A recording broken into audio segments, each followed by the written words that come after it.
Double bond से direct attach नहीं था, single bond. CH2 double bond CHCl. Halogen attached with sp2 hybridized carbon of carbon carbon double bond. Suppose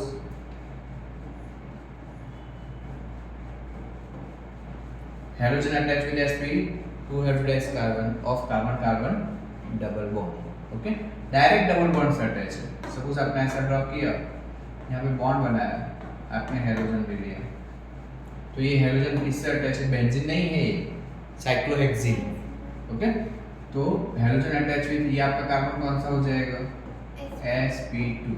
तो halogen attach with sp2 hybridise carbon atom of carbon carbon double bond, double bond वाले carbon से।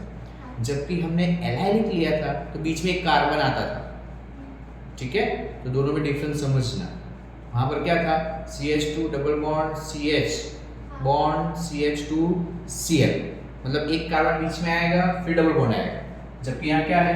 ये halogen सीधा double bond वाले carbon से attach है, direct double bond वाले carbon से अटैच है। जबकि एलाइलिक में क्या था? बीच में एक कार्बन आता था, ठीक है? तो इन दोनों में डिफरेंस, ये बिना लिख हो गया। Halogen atom attach with sp2 hybridised carbon atom of carbon carbon double bond, ठीक है? लिखो।